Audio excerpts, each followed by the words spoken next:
Welcome back students. कल हम कहाँ थे? कल हमने जो किया वो था हमारा फ्रैक्शन का एडिशन सबट्रैक्शन। ठीक है, मतलब यदि हमारा कोई क्वेश्चन है जो हमारे फ्रैक्शन में आता है उनको प्लस और माइनस कैसे करते हैं, तो हमने क्या किया था उसके लिए पहले एलसीएम लिया था, देन हमने उसको किया था सॉल्व। ठीक, अब उसी के हम थोड़े ऊपर चलते हैं, उसी में थोड़ा हार्ड लेवल देखते हैं। तो आपको मिलता है एलसीएम और एचसीएफ। हम कल बार बार बात कर रहे थे एलसीएम और एचसीएफ की, तो आज हम क्या करते हैं कि एलसीएम लेना सीखेंगे और एचसीएफ लेना सीखेंगे आपकी फ्रैक्शन का। ठीक है, अब यहाँ पर देखो जैसे फ्रैक्शन क्या होती है, हमने सपोज किया कि 2/3 प्लस मतलब 2/3 है, उसके साथ 5/4 है, ठीक, और 2/6 है।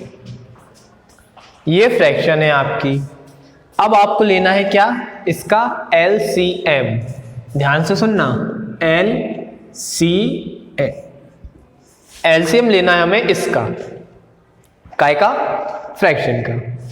यदि यहां पर क्या होता, प्लस होता या माइनस होता, यहां पर प्लस और माइनस होता तो हम क्या करते, इन तीनों का एलसीएम लेते। ठीक है, इन तीनों का लेते क्या, एलसीएम, फिर जो भी आता उसका इनके डिनोमिनेटर से क्या करते, डिवाइड करते, और जो डिवाइड करने पर जो भी बचता उसका क्या करते हम ऊपर मल्टीप्लाई करते न्यूमरेटर में। ठीक है, ऐसा करते हैं हम प्लस और माइनस की कंडीशन में। अब एलसीएम की कंडीशन में क्या करें, आपको उसने ऐसा लिख दिया कि आपको एलसीएम लेना है 2/3 का, यहाँ कोई साइन नहीं रहेगा, यहाँ पे कॉमा रहेगा, यहाँ पे 5/4 का, फिर एक कॉमा और 2/6, इनका लेना है आपको एलसीएम। अब ऐसी कंडीशन में क्या करते हैं हम, ठीक है, अब आप यहां से ध्यान से देखना बोर्ड पर कि हम क्या करने वाले हैं। क्लियर? तो एलसीएम की कंडीशन जब होती है तो ऊपर वाले का क्या लेते हैं हम, एलसीएम, और नीचे वाले क्या लेते हैं हम, एचसीएफ। अब दो चीज होती हैं अपने आप में, एक होता है एचसीएफ होता है और एक होता है एलसीएम। ये बात को आप नोटिस रखोगे।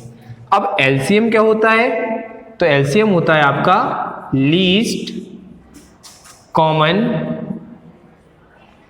मल्टीप्लायर। ठीक है, मल्टीप्लायर। देन एचसीएफ क्या होता है आपका, हाईएस्ट कॉमन फैक्टर।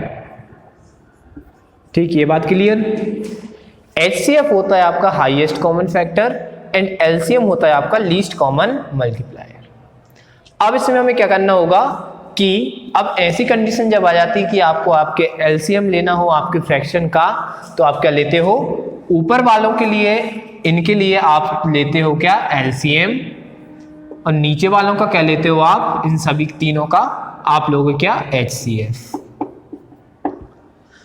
अब ऊपर वालों का तो एलसीएम ले लेंगे, नीचे वालों को ले लेंगे एचसीएफ। अब इसमें क्या होगा, एक और कंडीशन इसकी कि एलसीएम में हम क्या लेते हैं, लीस्ट कॉमन मल्टीप्लायर। ठीक है, या फिर मल्टीप्लिकेशन भी होता है, ये मल्टीप्लायर भी बोल सकते हो आप। तो लीस्ट कॉमन मतलब इनमें सबसे छोटी वैल्यू क्या आएगी। ठीक है, ऐसी छोटी से छोटी वैल्यू चूज करना। लीस्ट मतलब क्या होता है, छोटा या छोटी।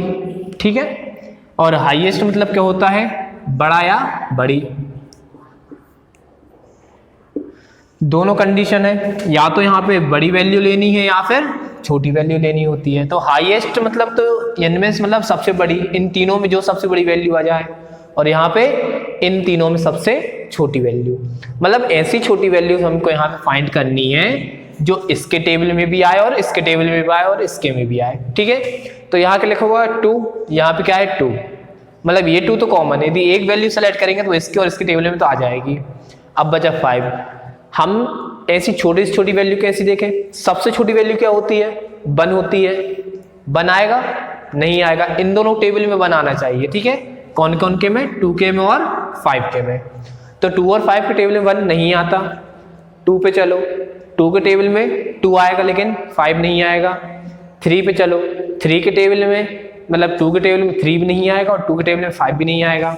अब क्या करें, 4 पे चलते हैं, 2 के टेबल में 4 तो आ जाएगा लेकिन 5 के टेबल में 4 नहीं आता, ये बात आपको पता है। अब 6 के टेबल पे देखो, 6 के टेबल में क्या होता है, कि 2 तो आ जाएगा, मतलब जो 6 है वो 2 के टेबल में तो आ जाएगा, 3 टाइम में कैंसिल हो जाएगा, लेकिन 5 नहीं आएगा। 5 टेबल में 6 कभी नहीं आता, 6 के टेबल में नहीं आता, 7 के में, 8 के में, 9 के में, ये सब नहीं आती, लेकिन एक वैल्यू हमारे पास 10। अब वो 10 क्या है, 2 के टेबल में भी आ जाती है और 5 के टेबल में भी आ जाती है, ठीक है। तो एलसीएम क्या हो जाएगा इनका, एलसीएम हो जाएगा इनका 10। कैसे होगा 10, क्योंकि ये इसके टेबल में बजाएगा 10 और इसके टेबल में बजाए। यदि एलसीएम लेने में डायरेक्ट नहीं आता तो क्या कर सकते हैं, हम इन तीनों का मल्टीप्लाई कर सकते हैं, इन तीनों का मल्टीप्लाई कर सकते हैं। कैसे, 2 2 जा मतलब 2 5 जा 10 2 जा 20, ऐसा कर सकते हैं, 20 भी कर सकते हैं इसको, लेकिन लीस्ट कॉमन मल्टीप्लिकेशन, इसका एलसीएम लेना है, हमने 10 एलसीएम सपोज कर लिया। अब 3 4 और 6, ठीक है, यदि मैं यहाँ पे 3 की जगह कर दे रहा हूँ 2, ठीक है, ध्यान से देखना, यदि 3 की जगह मैंने कर दिया 2, तो एचसीएफ कैसे लेते हैं, एलसीएम साथ में लिया जाता है और एचसीएफ अलग अलग लिया जाता है, ठीक है। तो सबसे पहले हम चलते हैं 2 का एचसीएफ लेंगे, तो 2 1 जा 2, ठीक है। 4 का एचसीएफ ले लो आप, 4 2 से डिवाइड हुआ तो 2 टाइम में जाएगा और 2 से 1 टाइम में आएगा। कैसे, 1 2 जा 2 और 2 2 जा 4, हमें हमारा 4 मिल जाएगा। अब 6 है तो 6 को यहाँ लिखेंगे, 2 से इसका डिवाइड देंगे तो 2 से 6 कितनी बार में जाएगा, 3 टाइम में जाएगा, तो 3 नीचे लिख लिया। फिर 2 से नहीं जाएगा तो किससे जाएगा, 3 से जाएगा 1 टाइम में। क्लियर है। तो मतलब इसका कहने का मतलब क्या था, ऐसा करो आप, यहाँ पे देखो, यहाँ से गए यहाँ पे क्या आया, 3 1 जा 3, फिर यहाँ से ऊपर 3 2 जा 6, हमें मिल जाएगा हमारा 6, मतलब हमारा सब कुछ सही है। अब हाईएस्ट कॉमन फैक्टर का मतलब क्या होता है, इनमें से तीनों में से कौन सी चीज इन तीनों में कॉमन है उसको ढूंढो। 2 2 2 तीनों में कॉमन है, इसमें भी 2 कॉमन है, इसमें भी 2 कॉमन है और इसमें भी 2 कॉमन है। क्लियर। जब तीनों में यदि 2 कॉमन है, उसके अलावा कुछ कॉमन है, ये 3 है, यहाँ पे 2 है, यहाँ पे कुछ है ही नहीं है, तो मतलब इसका हाईएस्ट कॉमन फैक्टर क्या कहलाएगा, वो कहलाएगा हमारा 2। आपको समझ में आया कि नहीं आया? यदि समझ में आया है तो बहुत अच्छी बात है, और नहीं आया है तो और भी अच्छी बात है, हम उसको फिर समझेंगे। एलसीएम लेना था, क्लियर। एलसीएम लेने के लिए क्या करना पड़ता है, जब फ्रैक्शन की बात आती है, मींस अपॉन वाली संख्याओं के लिए एलसीएम लेना होता है, तो ऊपर वालों का तो हम एलसीएम लेंगे, लेकिन नीचे वालों को क्या लेंगे, एचसीएफ लेंगे। अब एलसीएम और एचसीएफ, एचसीएफ क्या होता है, हाईएस्ट कॉमन फैक्टर, मतलब जो इन तीनों में एक सा हो, सेम होना चाहिए। कॉमन मतलब क्या होता है, बराबर या एक सा। तो A2 इनमें तीनों में कॉमन है ना, इसलिए 2 आ गया एचसीएफ, और ऊपर तीनों का मल्टीप्लाई करके देखा तो एलसीएम आ गया 10। अब इसको काट दो, कितने टाइम कट जाएगा, 5 टाइम में, तो हमारा आंसर क्या हो जाएगा 5, मतलब इन तीनों का एलसीएम जो है वो 5 होगा। अब इसी को उल्टा यदि एचसीएफ करना हो तो ऊपर वालों का एचसीएफ, नीचे वालों का एलसीएम, देन हमारी वैल्यू सॉल्व हो जाएगी, ठीक है। अब यहां तक समझाने का काम था वो खत्म। नेक्स्ट अब अपन स्टार्ट करेंगे हमारी एक्सरसाइज को, ठीक है। देन अब एक्सरसाइज के लिए अब हम हमारी एक्सरसाइज देखते हैं। तो एक्सरसाइज में क्या है, डायरेक्ट 7.2 एक्सरसाइज देखो, यहाँ पे क्वेश्चन नंबर 1 लिखा हुआ है, draw number line and locate the point on them.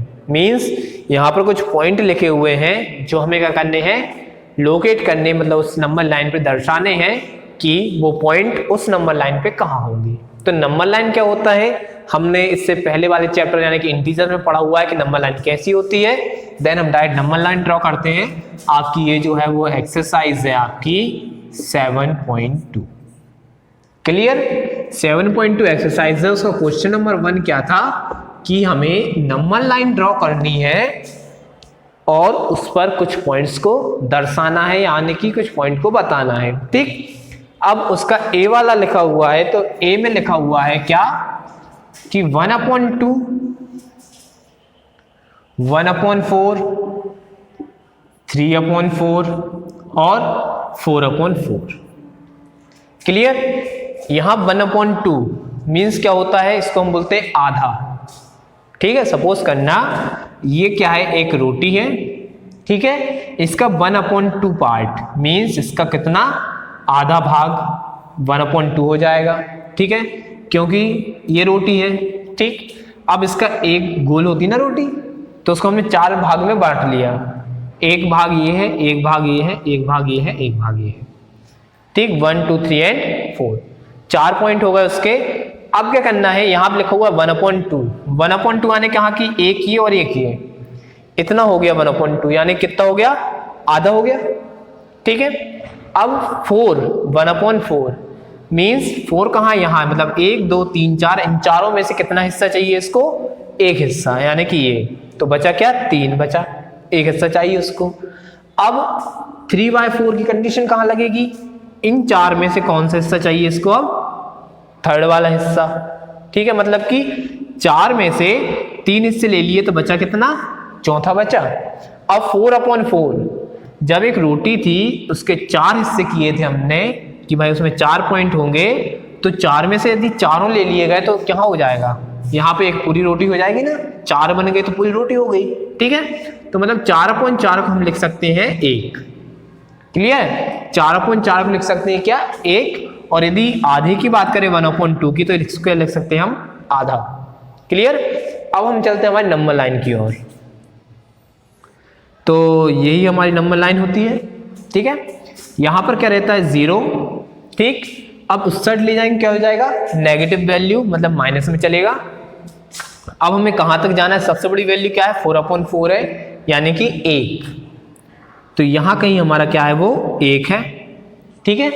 अब 1 है तो हमें क्या चाहिए, सबसे पहले आधा, इस पॉइंट को बताना है कि 1/2 कहाँ होगा इस नंबर लाइन पे, तो कहाँ होगा, 1 ये है और 0 ये है, मतलब इन दोनों के बीच में, यानी कि इन दोनों का जो आधा भाग है वही 1/2 होगा, तो ये हमारा 1/2 हो गया, ठीक है।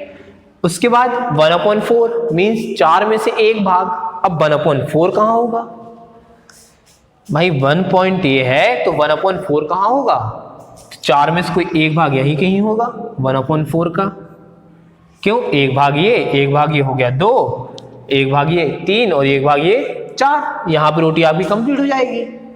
यहाँ पे एक भाग है, यहाँ पे आधा है, और यहाँ से क्या है 3/4 है, और ये क्या है आपकी पूरी रोटी यहाँ पे आके कंप्लीट हो गया, यानी 4/4 हमने पहले लिख लिया, 1 होता है, ठीक है। तो 1 के साइड में हम ये भी लिख के बता सकते हैं कि ये क्या है, 4/4 है, ठीक, ये हो गया। अब 3/4 की बात करो तो 3/4 कहाँ होगा भाई, 1 से कुछ कम, 1 से कुछ कम, यानी कि इसका थर्ड पार्ट, तो ये आपका 3/4 हो गया। तो अब देखिए आपकी नंबर लाइन पे किस टाइप से शो हुए हैं, पहले आपका 1/4 आया, मीन्स कोई एक भाग 4 में से, फिर 1/2 आया, मीन्स उस रोटी का आधा भाग, फिर 3/4 मतलब 4 में से कोई 3 भाग, और 4/4 यानी कि कंप्लीट आपकी एक रोटी, तो 4/4 कहाँ रहेगा, लास्ट में रहेगा, ठीक है। तो इस टाइप से आपको क्या करना है, दर्शाना है, आपके नंबर लाइन पर उन पॉइंट को लोकेट करना है, ठीक। अब इसके नेक्स्ट क्वेश्चन सेकंड और थर्ड जो हैं, अब वो आपको खुद सॉल्व करने हैं, नहीं तो उसके लिए हम कल से फिर आपके सामने हाजिर होंगे। Thank you very much.